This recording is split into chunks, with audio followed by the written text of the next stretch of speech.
Chapter 11. I didn't kill Patrick. Sitting across from Mark Eden in his living room, Annika flipped open her notepad. That's what they all say, she thought. Detective Harrison took the lead. Just answer the question. Where were you from 6 to 9 Thursday evening? Setting his Pepsi on a coaster, Mark wrung his hands. I stepped inside Patrick's home, laughing. Okay, tonight you're going down. I've been watching all kinds of videos on how to play pool. I stopped when I saw the broken glass, flowers, and water stains on the carpet, and Patrick sitting on a stool, bloody towels on the bar. Whoa, what happened? He groaned. Celia tried to kill me, he muttered, setting another towel aside and reaching for a clean one. What? My eyes widened. What happened? What'd you do? Nothing! She's the one who threw the vase at me. I moved closer to him, checking his head. Blood had glued his hair to his temple. She's the one who... Ow! Ouch! Patrick flinched away. Stop! What are you doing? I ignored him, picking slivers of glass out of his damp hair. Patrick, you need to go to a hospital. You've got a pretty big gash here. I went to the cabinet, grabbing the first aid kit.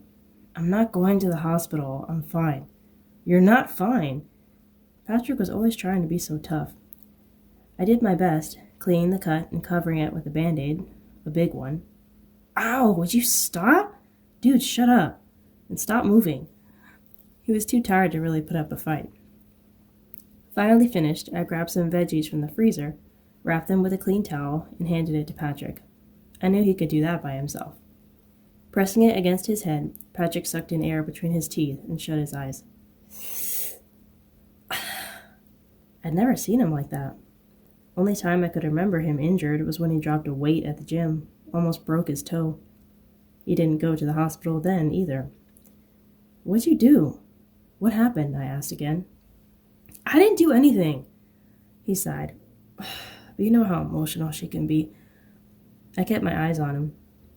Did you hurt her? You hit her? What makes you say that? Because Celia's not the type to start throwing vases at people. That's more like a self-defense thing. Well, let's just say she's changed. Not really sure what to believe. I knew if I wanted some straight answers, I'd have to talk to Celia. But I wasn't going to tell him that. He looked too annoyed and tired. Man, at least let me drive you to a clinic. They won't. Mark, I told you, I am fine. He practically growled the words at me. I shook my head. He was the stubbornest person I'd ever met. I could try forcing him to go, but even if I got him there, he could refuse treatment, and they wouldn't be able to do a thing. Well, at least lay down. Moaning, Patrick slid off the bar stool and stumbled toward the couch. I helped him reach the short distance, holding onto his arm, which had another cut I hadn't noticed. One of the shards of glass, probably. I bet you hit yourself over the head so you wouldn't have to play me at pool, I told him, easing him on the couch. You were scared I was going to win. Patrick breathed out a laugh, but he winced. Yeah, right. He was panting. From that short walk? From the bar to the couch? Searching the drawers, I found some aspirin, filled a glass with water, and brought it to him. Here. What's this, a sedative so you can drag me to the hospital? Very funny. Leaning on his elbow, Patrick swallowed the pill and drank the entire glass of water. I guess the loss of blood had made him thirsty. While I put the glass in the sink, he kicked off his shoes and grabbed the TV remote. Finding a throw blanket, I draped it over him. Need anything before I go? No thanks, Mom. I'm fine. I rolled my eyes. Thanks. Lock up when you go, will you? You know where the spare key is. Sure thing. Call me if you start feeling worse. He turned on the TV. He seemed okay, but I was no doctor. Moving toward the door, I heard a crunch. I had stepped on some glass. I didn't want him to step on any, especially sock-footed, so I found a broom. You can leave that, he said. I got it. So you're my nurse and my maid. I laughed. Well, he still had his sarcasm. Celia couldn't have hit him too hard. But with that thought, I quickly finished and left. I had to check on her. I had to make sure she was all right. Then what happened? The detective asked. I called Celia. As soon as I heard her voice, I knew something was wrong. She started crying, saying she was at a hotel. So I went over there to check on her. Annika's eyebrows furrowed, and she held up a hand. Hang on. You saw her that night? Mark nodded. Yeah. She... Annika grew silent when Detective Harrison shot her a warning look. What did she tell you, Mr. Eden? He asked. What really happened? What I was afraid of. I couldn't believe you had beaten her. I was... The detective's voice quieted. You were angry that Patrick had hurt her and had lied to you. Of course I was! Mark pushed off his knees and paced. They waited him out. Hands on his hips, Mark turned back around, grimacing. You don't know Celia like I do. She's so fragile, sweet. She deserves better. What did Patrick deserve? What he got? Mark stopped, swallowed, exhaled. I'm sorry, I didn't mean that. He lowered to the couch again, fiddling with his fingers. I went back to Patrick's. I was going to tell him if he ever laid a hand on Celia again, he'd have to deal with me. But I couldn't have killed him. I couldn't kill anyone. But you were angry about what happened, what he had done. I'm sure he was angry when you confronted him about it. You were defending yourself. No, he was dead when I got there. That's when I called you. Well, I called 911. Detective Harrison sighed. What time did you leave Celia's? I think I left around 8. I only stayed a few minutes. Police were on the scene by 8:30. That's not a very large window of time, Mr. Eaton. Listen, I couldn't have killed Patrick, no matter how mad I was. I mean, we're more easily angered at our friends and family when they do something wrong because we expect more from them. Good point, Annika thought. Detective Harrison stared at him. Son, we found your fingerprints on the bloody cue. You want to tell us the truth? He blinked, processing that statement. But I never hit him! We were playing billiards earlier that week. It's not like he wipes them clean afterward. Detective Harrison's expression, unconvinced. Annika's, confused. Mark's, desperate. As the detective finished, Annika ran a hand over her face and through her hair. Suspicions, clues, facts, and questions all jumbled and bounced around in her brain, and one specific question echoed over and over. Why had Celia lied to her? Hey girl, can I talk to you for a sec? Annika asked. At the coffee house, Celia looked up, eyes alert, like she knew what was coming. Sure. Annika sat. You told me you didn't see anyone the night of Patrick's death, right? Celia twisted her fingers. That's right. Annika watched her, giving her another chance. You're sure there's nothing you want to tell me? She tucked a strand of hair behind her hoop earrings. Why do you ask? Because yesterday, Detective Harrison and I spoke with Mark. He said he went to see you the moment he left Patrick's. Now, is he lying, or are you? Celia groaned and hid her face behind her hands. I'm sorry. I didn't want you to find out he had come to see me. Why not? She asked, muscles constricting. Celia went back to twisting and pulling her fingers. I didn't want the police to suspect him any more than they already do. Do you think he killed Patrick? No. I mean, all it meant he worried me that night when he left the hotel. I'd never seen him like that. What did he do? What did he say? He said he was going to make sure Patrick never hurt me again, Celia answered. But I know he didn't kill Patrick. He probably went over there to talk with him, that's all. Annika put out her hands in a help me here gesture. This is why it's so hard to investigate. Everyone lies. And because everyone lies, we have to suspect everyone. Don't you want whoever is responsible to be brought to justice? Celia stared at the hot chocolate in her cup. Yes. No matter what, even if it sounds bad or looks bad, no more lying. Please, I really need your help if I'm going to solve this case. Celia met her eyes. Okay, I'm sorry. Annika sighed in relief, or exhaustion. It had been a long week, a long month, come to think of it. Please don't be mad at me. I'm really sorry. It won't happen again. Thank you. Celia hesitated. So, are you still okay with me doing your hair tomorrow? Oh, of course. Annika summoned a smile and squeezed her fingers in reassurance. It's just a stress reliever I need. As promised, at Sassy's salon, Celia had worked her magic with the scissors and comb. Annika smiled at herself in the mirror, loving the curls that cascaded down her shoulders. Now she waited as Celia worked on Crystal's hair. Crystal was all smiles. Ooh, I look even more amazing now. They laughed. And you're so gentle when you do it. Other places I'm like, ouch, thanks for pulling my hair every 5 seconds. She closed her eyes as Celia ran the flat iron over a lock of hair close to her cheek. You seem super comfortable, like you're in the zone. It is kind of, what's the word? Therapeutic for me, Celia answered. She picked up the blow dryer and blew it over her arms and face, ridding her skin of any stray hairs that would become splinters if left unchecked. It feels good, making people happy, giving them more confidence with a new hairstyle or color. I don't think Crystal needs any more confidence. She's always been a tad on the braggy side. Crystal swung at Annika playfully. It's not bragging if it's true. Giggling, Annika grabbed her vibrating phone from her lap. Oh, excuse me, girls, but I gotta take this. Tell Cameron I said hi, Crystal said in an annoying voice. Returning the smirk, Annika put the phone to her ear. Hey, handsome. Annika, you have a minute? Cameron's voice asked.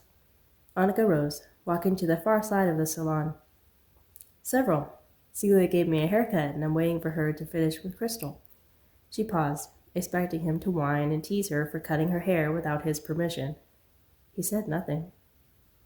What's up? She prompted gently. He sighed. I heard back from the doctor's office. I need to talk to you. Eyebrows furrowed, Annika shrugged away the sudden tension. That was quicker than I expected. What'd they say? Well, the good news is my blood work is fine. He said it certainly wouldn't hurt for me to start eating healthier and getting more sleep, but that's not the issue. It's nothing in my diet. He took another breath, like he was trying to keep his composure. Kim, is something seriously wrong? No, not exactly. It's just... He told me there's a good possibility that the memory loss is a side effect of HPX 200. She paused. But you were given that so long ago. It's still in your system? It's no longer in my system, but he said while it woke me from the coma, it may have damaged a different part of my brain, the part that controls short-term memory. HPX 200 was an experimental drug, so it makes sense. She shook her head to clear it. Okay, so what now? Are they going to run more tests? No.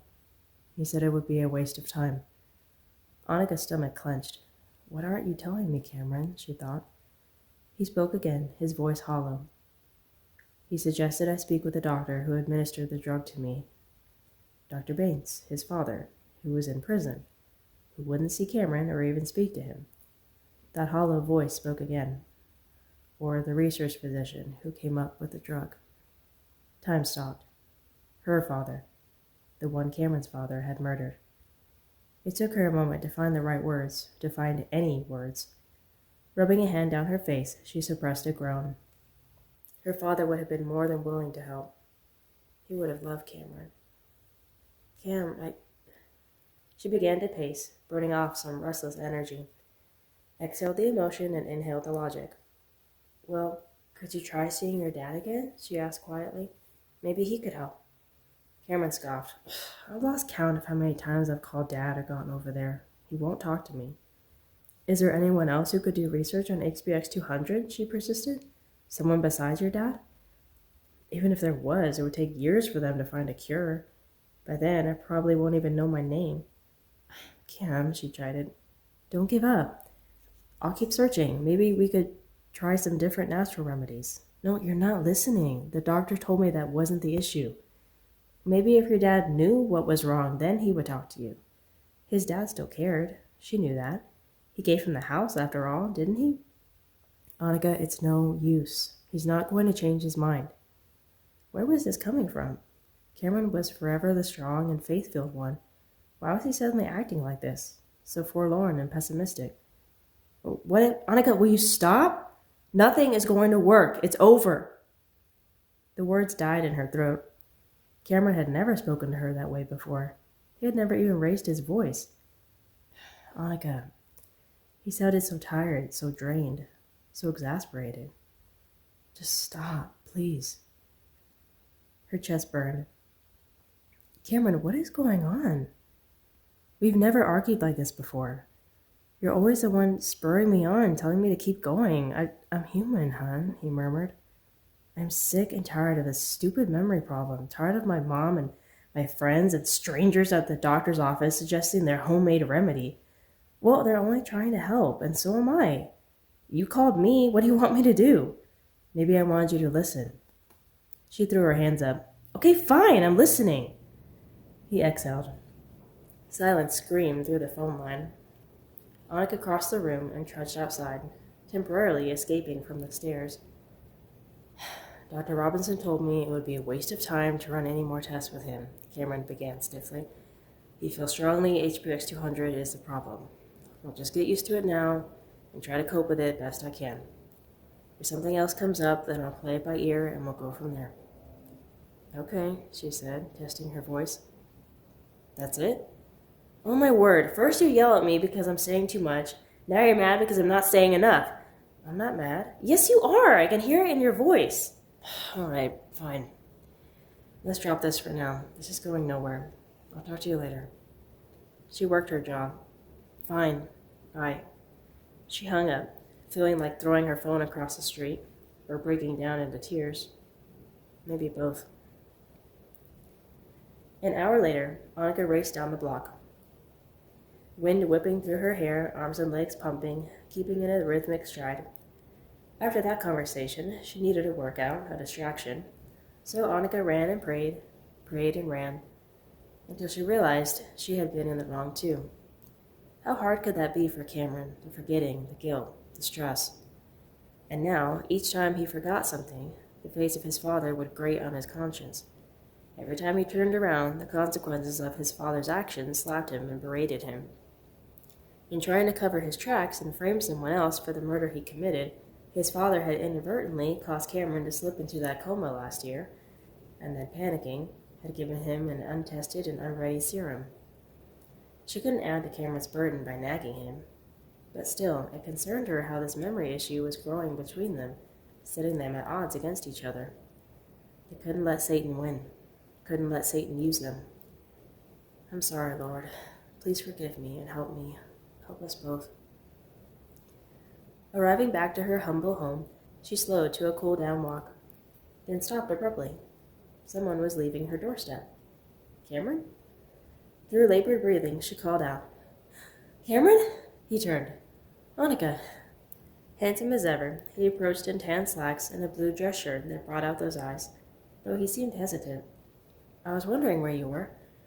Slowly, they drew nearer until they were a foot apart. I was out for a run. What are you doing here? She asked. Is something wrong? Yeah, with me. He stuffed his hands in his pockets, as if digging for words. I wanted to apologize for how I acted this afternoon. I shouldn't have snapped at you. A weight fell off, broke away from her heart. I'm really sorry, Annika. This is the Cameron I know and love. Adore, she thought. I'm sorry, too. With a tearful smile, she put out her arms and went in for the hug. He held her close. I love you, Annika. I love you too, Cameron, she whispered. Then a laugh bubbled up as he lifted her off her feet and spun around. That was the language she and Cameron shared, the song they sang, the air they breathed. Laughter. Pressing a kiss to her hair, he set her down. So, we're good? We're great. I just wish I could actually help you, do something productive, something... He put up a hand. No, listen. You are. Believe me, your support, your patience, that's helping me more than I can say. Today reminded me that I can't put my trust in any doctor or any medicine. My dependence and trust has to be in God, always. She nodded. You're right. We both needed to hear that. He grinned. I like your haircut, by the way. It looks good. Annika touched her locks self-consciously. Oh, really? Good. I was worried you would pass out or something when you saw it. He shook his head, grinning. I had to take some weight off, though. It was starting to give me headaches. As long as I'm not the cause of the headaches, that's all that matters. Just don't ever cut it shorter than your shoulders, please? Yes, sir. Cameron snapped his fingers. Oh, I almost forgot. I brought you something. Wait here, I'll go get it. He headed toward his car, and once there, opened the back door. grabbed something big. It had barely fit in the back seat. She covered her mouth with a hand, hiding the giggles as he struggled and yanked and pulled. Finally managing to retrieve it, he jogged back to her. She smiled. What in the world? Milady? He offered her the gift. A fake flower that was almost as tall as she was. She inhaled deeply. Ah, smells amazing, he laughed. Thank you. She twirled the flower in her hands. I love it. I just don't think I have a vase big enough. Nah, I figured you could carry it around with you. Whack me upside the head whenever I need it. Annika popped him in the face with the red petals. Everything was back to normal.